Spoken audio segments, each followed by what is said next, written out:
जो सोच के बोला जाता है वो मन का होता है, हमारा अपना होता है। तो जैसे आप देखते हो भारत में जितने ग्रंथ हैं, जिनकी सनातन की हम बात करें भाई साहब, तो दुनिया में कई धर्म जिनको बोले तो धर्म है, धर्म नहीं, बेसिकली कुछ शब्द होते हैं जिनका अनुवाद हम अपने हिसाब से कर लेते हैं। क्योंकि जैसे अभी अंग्रेजी की बात चल रही थी, तो वो अंग्रेजी में शब्दों में तो अंतर है ही सही। कि मैं वहाँ वेस्ट इंडीज में बताता हूँ ना, कई बार मेरी कुटिया थी, वहाँ के लोगों ने कुटिया बना दी, मकान बना दिया, बोले बाबा जी ले लो, मैंने कहा ले लो, बोले नाम कर लो, मैंने जी करूँगा क्या, खाली कागज ही तो मेरे पास रहेगा। पर उन्होंने कहा इस पर आपका नाम लिख दे, मैंने कहा लिख दो, तो उन्होंने लिख दिया बाबा जी की कुटिया। मेरे को बाद में मिटाना पड़ा, क्योंकि जितने भी अंग्रेज बाबा जी की कुतिया, क्योंकि वो टा बोले तो ता नहीं बोल पाए, ता बोले तो टा नहीं बोल पाए। वहाँ वेस्ट इंडीज में गीत सिखाना पड़ता है वो एक गीत, संगठन गढ़े चलो सुपंथ पर बढ़े चलो। अब आपने तो बोल दिया बढ़े चलो, अब वहाँ कहाँ बढ़े बोले, क्योंकि अंग्रेजी में अड़ा है ही नहीं।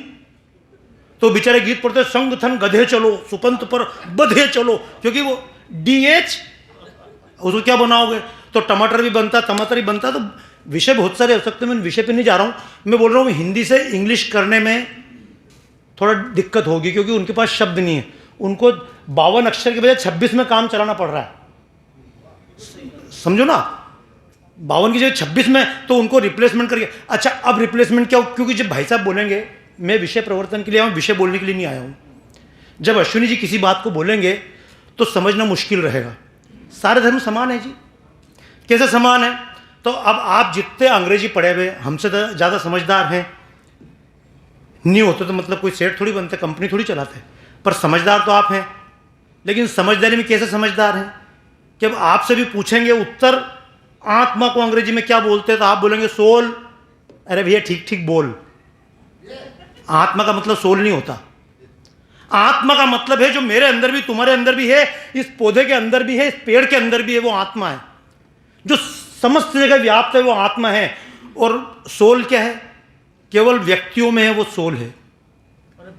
मैं बता रहा हूं ना आपको, जब मैं अंग्रेजी में अनुवाद करता हूं, अब योग की बात करें तो योग क्या होता है, बाबा रामदेव करवा रहे हैं वो योग है, ये करवा रहे हैं वो योग है, पवन जी भी करते हैं ये, अरे इतना सा योग नहीं भैया।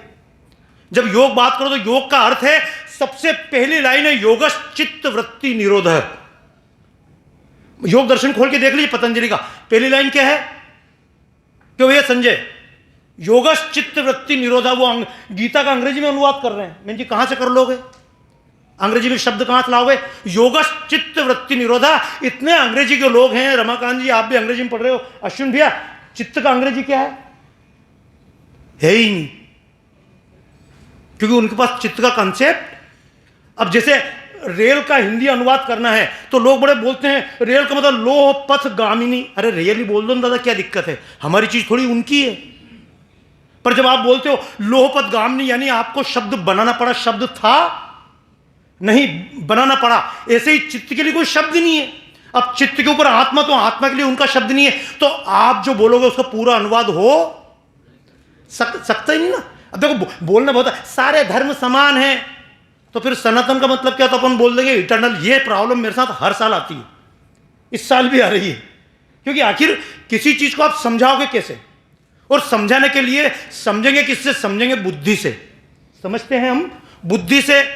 अब बुद्धि की भी एक लिमिटेशन है, यथा वाचो मनसो निवर्तते अप्राप्य मनसा सह लिखा हुआ है कि गीता को भी समझना तो भैया समझोगे काय से, तो बुद्धि की लिमिटेशन होती है। जैसे आप समझना कि रामचरितमानस किसने लिखी, तुलसीदास जी ने। पुराण किसने लिखे, तो वेद व्यास जी का नाम आ गया, उनने लिखा। या कोई किताब है तो किसने लिखी, बोले भागवत जी ने लिखी। एक बार बताओ वेद किसने लिखे, भाई ज्यादा से ज्यादा बोल देंगे वेद व्यास जी ने लिखे, तो वेद किसने नहीं लिखे। अगर आप बोलेंगे, जैसे मैं कई बार उदाहरण देता हूं, जगदीश जी के साथ कई बार जब कवि संगम में गया तो उदाहरण दिया मैंने, एक लाइन है तुलसी या संसार में भांत भांत के लोग, सुना होगा ना, कहे कबीर सुनो भाई साधु, यानी उस लाइन में कबीर फंसा दिया। क्यों फंसाया, मेरा कॉपीराइट है।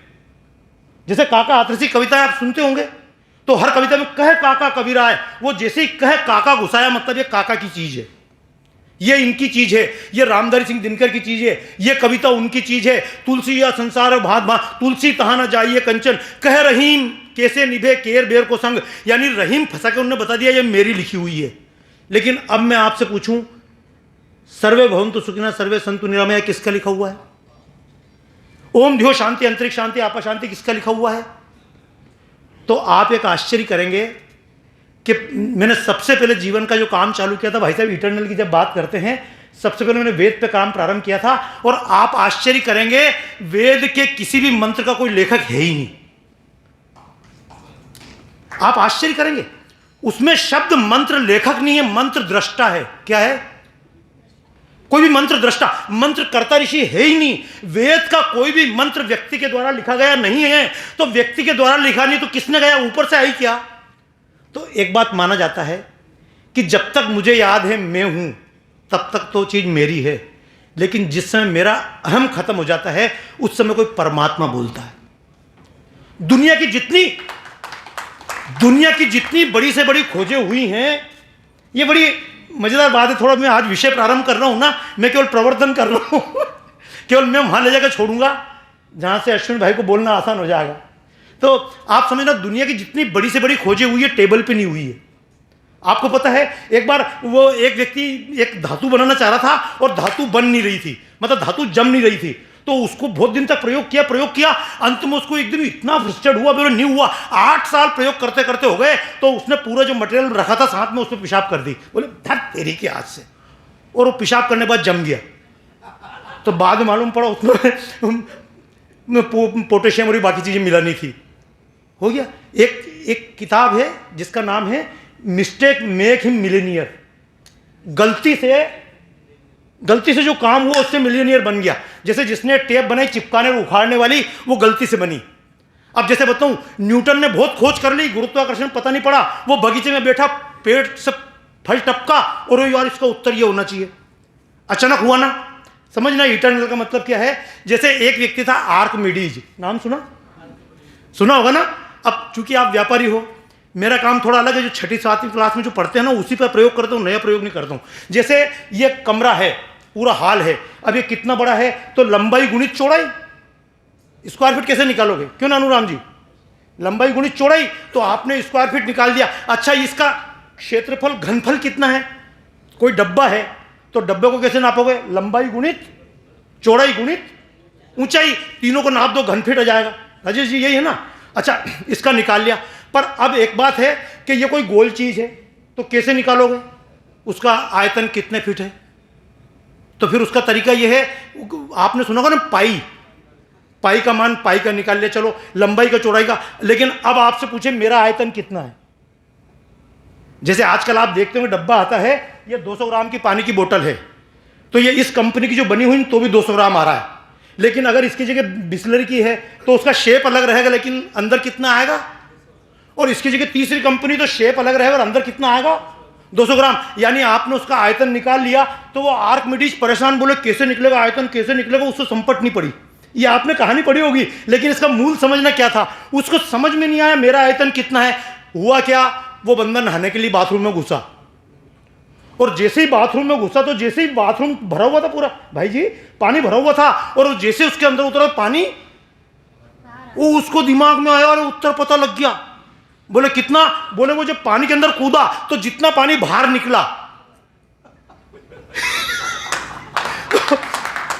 आपको आश्चर्य होगा, कहानी ये है कि वो व्यक्ति कपड़े उतार के पानी में कूदा था, तो उसको जब समझ आया तो ऐसे कैसे निकल के भाग गया बिना कपड़े के। यूरे का मेरे को उत्तर पता लग गया कि जितना उसका आयतन है पानी, जितना पानी बाहर निकला उसको नाप लो। तो भैया 3.5 लीटर का है तू, अपना लीटर निकाल। अब ये आर्किमिडीज कोशिश कर रहा था, लेकिन उसको उत्तर पता नहीं पड़ा। उसको उत्तर कब पता पड़ा? जब वो अनकॉन्शियस में हुआ। ये जितने दुनिया के धर्म हैं, जितनी दुनिया की पुस्तकें हैं, ये सब दिमाग से लिखी गई हैं। ये जितने धर्म हैं सनातन में और दुनिया भर में, क्योंकि एक तो ये बेवकूफी मत करना आज के बाद कभी कि बोल दो सारे धर्म समान हैं। दुनिया में 2 झूठ सबसे बड़े हैं। एक झूठ है सारे धर्म समान हैं, और दूसरा झूठ है कानून सबके लिए बराबर है। क्या बात है बाबा? मैं आपको उस जमीन पे खड़ा करना चाहता हूं जहां पे अश्विनी जी प्रारंभ हुए। और मैं एक चीज और कर दूं, मैं तो सोच के आया था एक, लेकिन मेरे पास इकट्ठे ही नहीं हुए, तो अब मेरे पास खाली 50 बचे, और एक मिला के मैं 51,000 रुपये भाई साहब आपको नहीं, भगवान कसम मैं बोल रहा हूँ, क्योंकि आपने आदत बना ली स्वर्ग मिलेगा इसी वास्ते हमने हरदम दान किया। कहा गया उसको ना समझा, आंख मीच कर मान लिया। मंदिर ऊंचे बनवा करके स्वर्ण कलश चढ़वाए थे, फर्शों में हीरे मोती माणिक पन्ना जड़वाए थे। आंख मीच कर सोचा हमने पाप हमारे छूट गए, और आंख खुली तो देखा उनको चंद विधर्मी लूट गए। टूट गए देवालय जिनको श्रद्धा से बनवाया था। फिर मत कहना कवियों ने ना अपना धर्म निभाया था, हम बोलेंगे गीत ये हमने बार बार दोहराया था। मैंने क्यों कहा मंदिर में दान करना, क्योंकि स्वर्ग मिल जाएगा। तो कई बार एक बात याद रखना, मंदिर मत बनाना। अगर मंदिर में जाने वाले लोग रहे तो मंदिर फिर बन जाएंगे, वरना चुनौतियां सामने खड़ी रहेंगी, फिर काशी का संकट सामने खड़ा रहेगा। इसलिए आज के बाद कवियों को पैसा देना मत देना, ये आपके हाथ की बात है। अगर कवियों को पैसा दिया तो कम से कम हिंदुत्व की कविताएं पढ़ते रहेंगे, जो चुनौतियां उसका सामना करते रहेंगे। अगर अभी मैं संजय से बात कर रहा था, संजय भाई मेरे इतने पुराने मित्र हैं, गायक है भाई साहब, बम्बई में जब मैं था तब वो कविता करते थे। अब मैंने उनसे पूछा तो बोले कोई इसमें कोई तंत ही नहीं है, तो आदमी बिजनेस चेंज करेगा नहीं तो क्या करेगा, आप खुद सोचो। तो ऐसे कोई, क्योंकि आप नहीं कल्पना कर रहे हो, मैं कह रहा हूँ ऐसे पागल दुनिया में पैदा होते रहेंगे। वो हमारे मित्र ना बागेश्वर वाले, वो कई बार ये बोलते हैं हम तो पागल हैं, तो मैं इनकी वास्तव में पागल है। नहीं तो एक ये हमारे रमाकांत जी खड़े, इनसे अभी भारी बात चल रही थी कि एक बार खड़े होने का कितना पैसा लेते हो कोर्ट में। भाई आदमी तो सन की है, इसमें कोई भाई साहब आपको लोग कितने समझदार कहें। देखो यार, अब राजेश जी को तो आप फ्री में मिल गए। भाई एक हियरिंग का आदमी 10 लाख रुपए लेता है, और एक हियरिंग में 15 मिनट बोर्ड के अलग हो जाएगा। अब चूंकि आदमी मुफ्त में मिल गया तो अब देखो आपको पागल नहीं कहेंगे राजेश जी, आप तो समझदार कि ऐसे आदमी को फंसा के फ्री में काम करवा लिया। तालियां बजाओ यार, चेत तो। लेकिन देखो मैं नहीं, मैंने भाई से एक बात कही कि एक मन में संकल्प लीजिएगा। जैसे मैंने कहा कि भाई राजेश जी को मैंने हमेशा बोला, ये बोले आप इतना पैसा ले लो, मैं पूरा ले लो, आधा नहीं दूंगा। भाई मेरे को भी तो हिसाब रखने वाला आदमी चाहिए। अगर पैसा आपके पास कितना ही है, बाद में हिसाब रखने के लिए कोई ना कोई आदमी चाहिए। आप लोग भी अकाउंटेंट रखते हो, नहीं रखते हो, पर ये आदमी हाथ नहीं आ रहा है मेरे को। जो भी है, मैं केवल चाहूँगा हम एक परंपरा बना ले में, क्योंकि मंदिर में भगवान की पूजा करने से मंदिरों की रक्षा नहीं होगी। मैं एक कविता लिख रहा था, हिंदुओं तुम अजर अमर हो मत मुगालता पालो रे, ब्रह्म सत्य है किंतु जगत को भी थोड़ा अपना लो रे। ये बेसिकली चुनौतियां हैं, क्योंकि लाखों संतों का तप साधन सोमनाथ ना बचा सका। कर लेना भक्ति, चले जाना अवधेशानंद जी के पास में, चले जाना बड़े बड़े संतों के पास में, जग्गी वासुदेव के पास में, रविशंकर जी के पास में। ये सारे संत थे, कुंभ में आने वाले हजारों नागा साधु थे, ये बड़े बड़े मठाधीश थे, लेकिन सारे साधु संत मिलकर सोमनाथ तोड़ने वाले एक व्यक्ति का दिमाग चेंज नहीं कर पाए। मैं जब जी टीवी में था तो एक व्यक्ति आसाराम बापू को मेरे पास आए, वो 4 आतंकवादी, उनका दिमाग बापू ने चेंज किया। मैं इनकी 3 जूते दूंगा तेरे को। सारे साधु संत मिलकर खुद को नहीं छोड़ा पा रहे, फिर वकील की शरण में आना पड़ रहा है। तो मैं भी आपसे कह रहा हूं, ये राम जी तुम्हें नहीं बचा लेंगे, हनुमान जी अपना अयोध्या मंदिर बचाने नहीं गए। कविता है राजेश जी, और मेरी कविता थी वो कि हिंदुओं तुम अजर अमर हो मत मुगालता पालो रे, और अगर नहीं पसंद है तो कोई बाबा और बुला लो रे।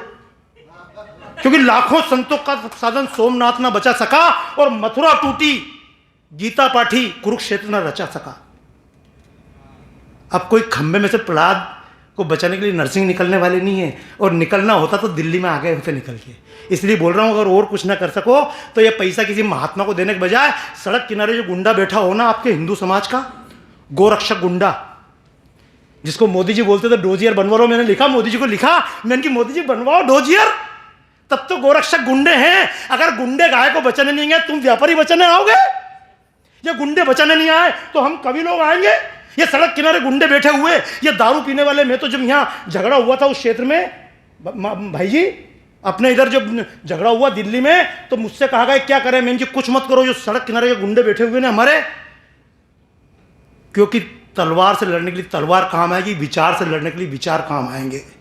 अश्विनी उपाध्याय जी संसद में बैठ के बहस कर लेंगे, सुप्रीम कोर्ट में बैठ के बहस कर लेंगे, लेकिन सड़क पे जब लठ चलेगा तो लठ ही काम आएगा। क्या बात है। मैंने चुनौतियां बहुत है। अब मेरी मजबूरी है कि मतलब मैं तो खाली प्रवर्तक हूँ, कोई महावीर स्वामी तो नहीं हूँ। महावीर स्वामी तो 24 में तीर्थंकर बैठे।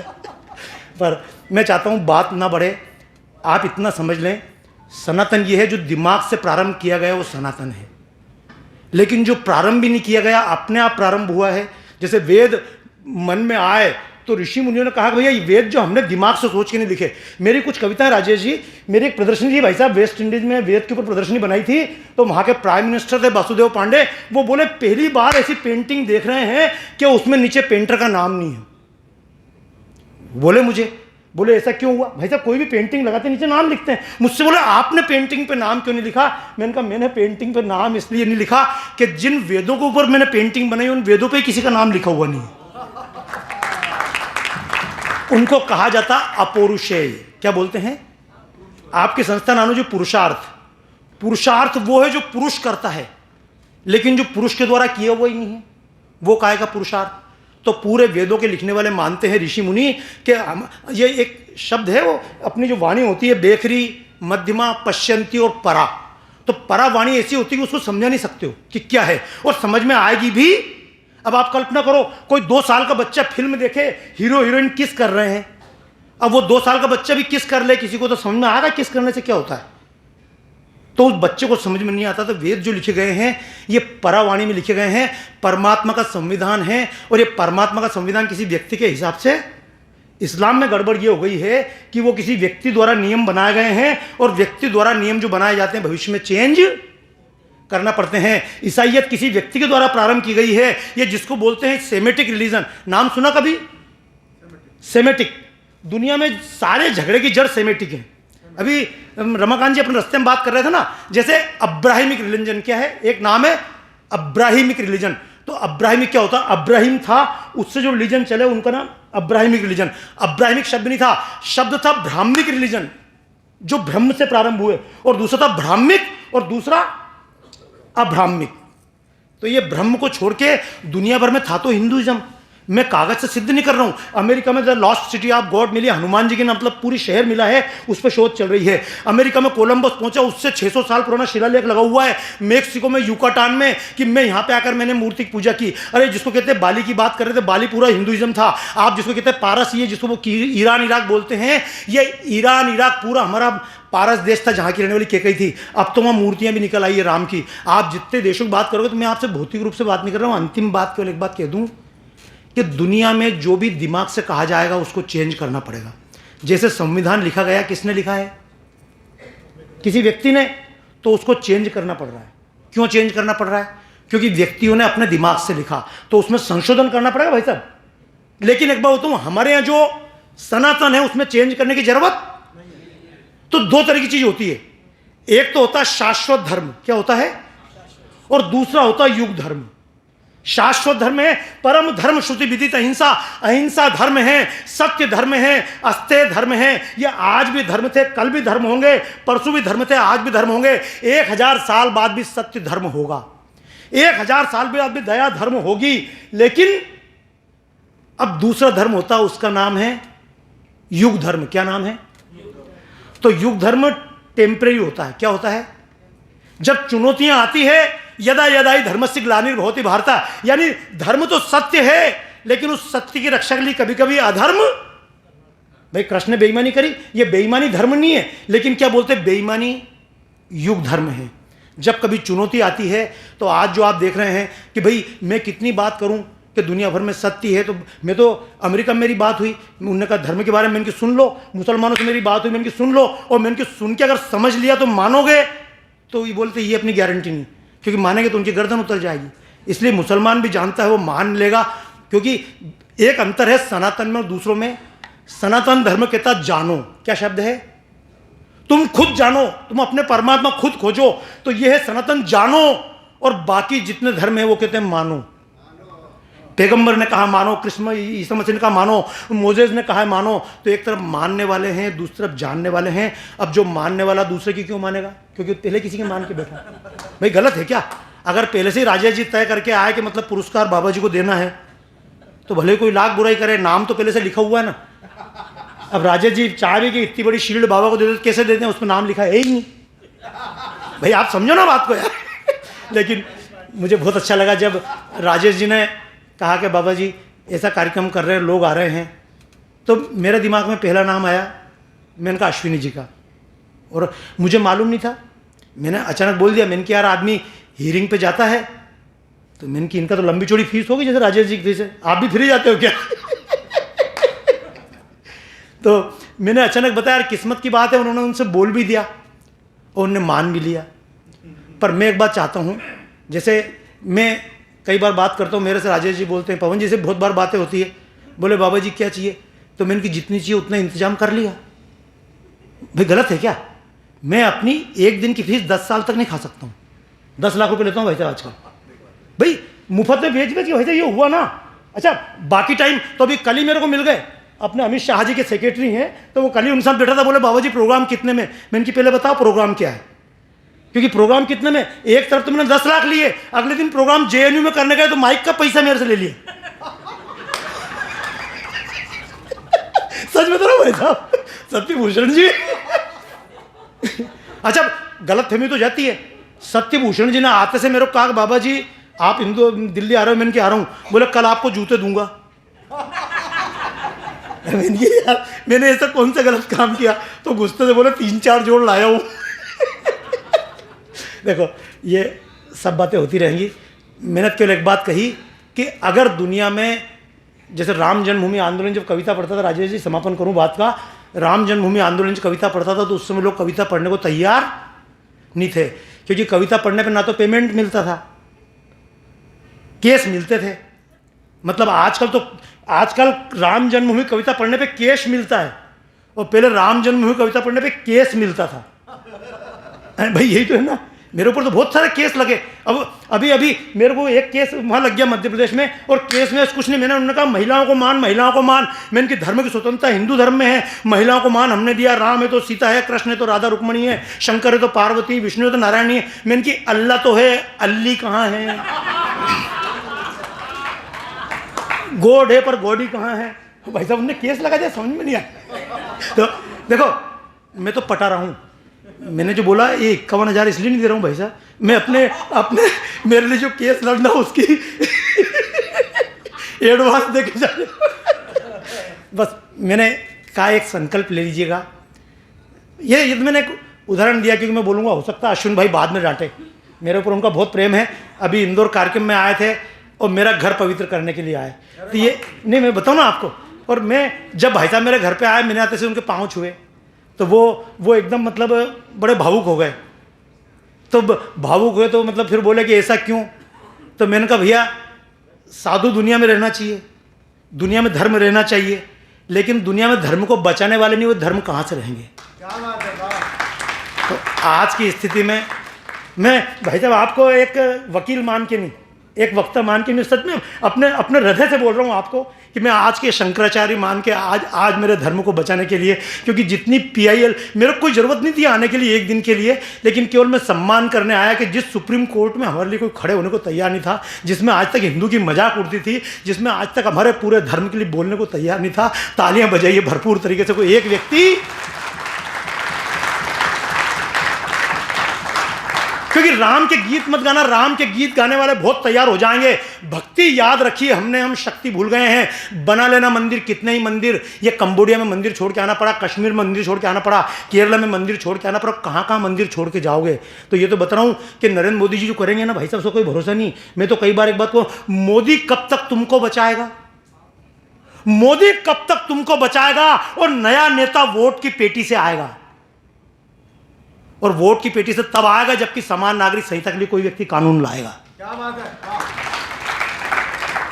10% पे, 5% पे, 3% पे जीत रहे हो। योगी जी जीत गए, योगी जी जीत गए। अरे पिछली बार जितने वोट मिले उतने नहीं मिले भाई साहब। और अगर मान लो 2 चुनाव और हो जाए और ये मियाओं का प्रोडक्शन चल रहा है, आपका प्रोडक्शन है, और क्यों बेवकूफ बना रहे हो मेरे को? राजेश जी को बनाया करो।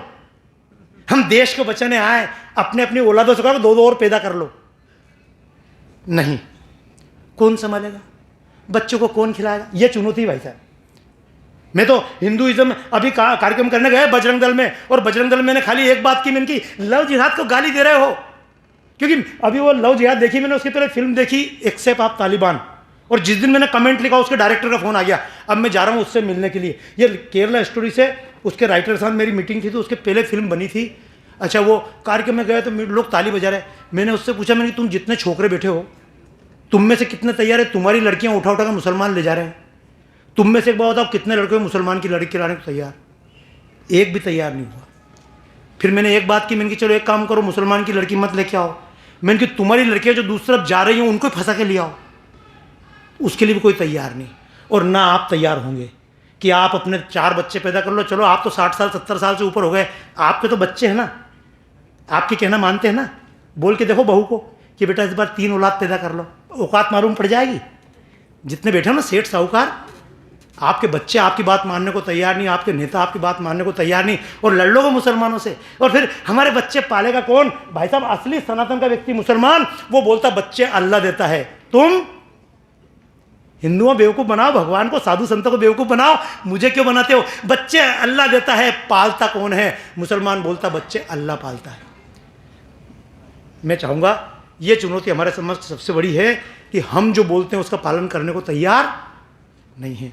आप सब जो चुनौती अश्विनी जी आपके सामने बोलें उसको मन में धारण कीजिएगा और चेतनता रखिएगा। नमस्कार।